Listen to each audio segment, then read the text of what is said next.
दोस्तों नमस्कार। अच्छा, क्या यूपी जीके का नाम सुनते ही एक मोटी सी किताब और ढेर सारे फैक्ट्स याद आने लगते हैं? अगर हाँ, तो आज का ये सेशन बिल्कुल आप सबके लिए है। आज हम इसे रटने वाले नहीं हैं, बल्कि एक कहानी की तरह समझने वाले हैं। हाँ, और ये सवाल सिर्फ एक का नहीं है। जो भी यूपी के एग्जाम्स की तैयारी कर रहा है, वो इस बड़े सब्जेक्ट को देखकर एक बार तो जरूर घबराता है। बिल्कुल। और हमारा लक्ष्य भी यही है। हम इसे इतना आसान और इंटरेस्टिंग बना देंगे कि ये सब्जेक्ट आपका दोस्त बन जाएगा।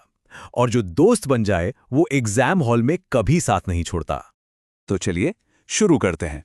यूपी को समझने की जो चाबी है ना, वो है उसका भूगोल।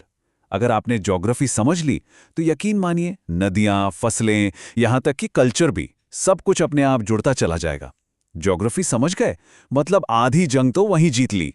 पर सवाल उठता है, भाई यूपी इतना बड़ा स्टेट है, इसे समझना शुरू कहाँ से करें? ये बहुत स्वाभाविक सवाल है और इसका जवाब बहुत सिंपल है। बस यूपी को इन 3 हिस्सों में बांट दीजिए। सबसे ऊपर नेपाल से सटा हुआ तराई का इलाका, बीच में गंगा यमुना का हरा भरा मैदान जिसे दोआब कहते हैं, और नीचे दक्षिण में बुंदेलखंड का पठारी इलाका। बस ये 3 हिस्से, यही यूपी जीके पर पकड़ बनाने की पहली सीढ़ी है। अच्छा, तो ये जो तराई वाला इलाका है, इसकी खासियत क्या है? यहाँ नमी बहुत है, पानी बहुत है। तो बताइए कौन सी फसलें होंगी? बिल्कुल सही, गन्ना और धान। और हाँ, एग्जाम के लिए लखीमपुर खीरी, पीलीभीत और महाराजगंज, ये जिले एकदम फेवरेट हैं। इनको मार्क कर लीजिए। इस एक लाइन को तो घोल कर पी जाइए। जमीन का ढलान उत्तर पश्चिम से दक्षिण पूर्व की ओर है। यही वजह है कि गंगा और यमुना जैसी बड़ी नदियां पश्चिम से पूर्व की तरफ बहती हैं।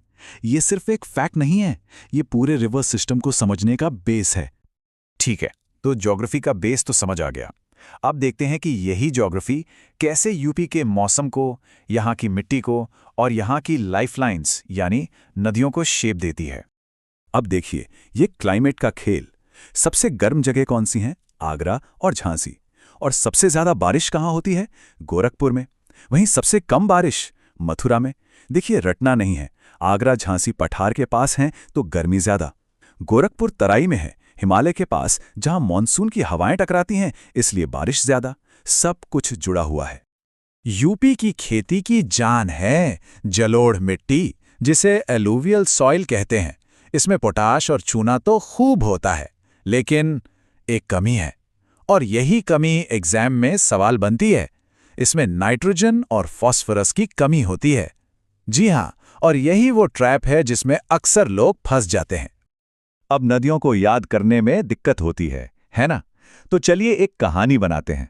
सोचिए, गंगा नदी बिजनौर जिले से यूपी में एंटर करती हैं, एक मेहमान की तरह। पूरे राज्य से होकर गुजरती हैं और फिर बलिया जिले से बाहर निकल जाती हैं। Entry Bijnor, exit Ballia. कहानी की तरह याद रखेंगे तो कभी नहीं भूलेंगे।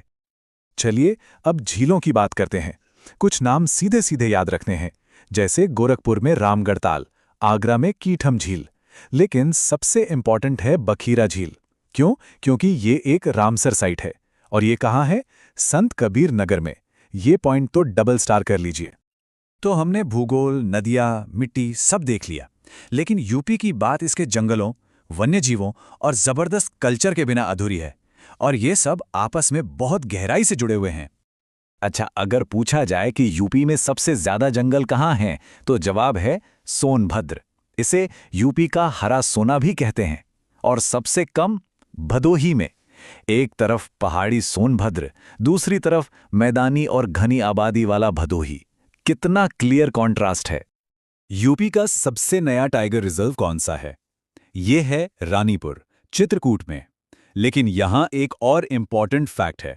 ये सिर्फ यूपी का नया नहीं है, ये भारत का 53rd यानी 53वां टाइगर रिजर्व है।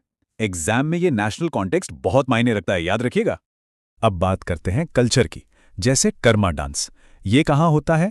सोनभद्र और मिर्जापुर के इलाके में। और कौन सी जनजाति करती है? खरवाड़ जनजाति। तो देखिए, डांस, इलाका और जनजाति, इन तीनों को एक साथ जोड़कर याद रखना है। इसी तरह बुंदेलखंड का पाईडंडा और राय नृत्य भी बहुत फेमस है। चलिए अब एक रैपिड फायर राउंड हो जाए।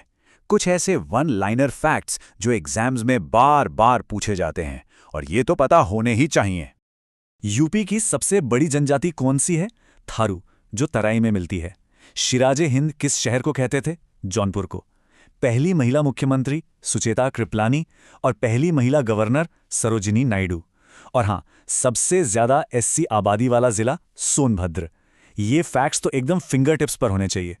वाह मैम, आज सच में लग रहा है कि यूपी जीके मुश्किल नहीं है। शायद इसे पढ़ने का तरीका ही गलत था अब तक। और यही तो पॉइंट है, जब आप चीजों को रटने की बजाय कनेक्ट करना सीख जाते हैं तो डर दोस्ती में बदल जाता है।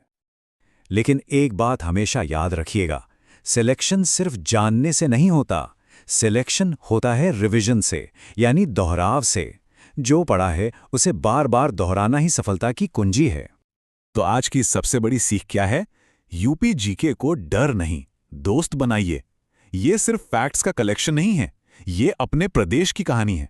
इसे बोझ समझकर नहीं, एक दोस्त की तरह समझिए और फिर देखिए सफलता कैसे आपके कदम चूमती है। अपनी तैयारी जारी रखिए।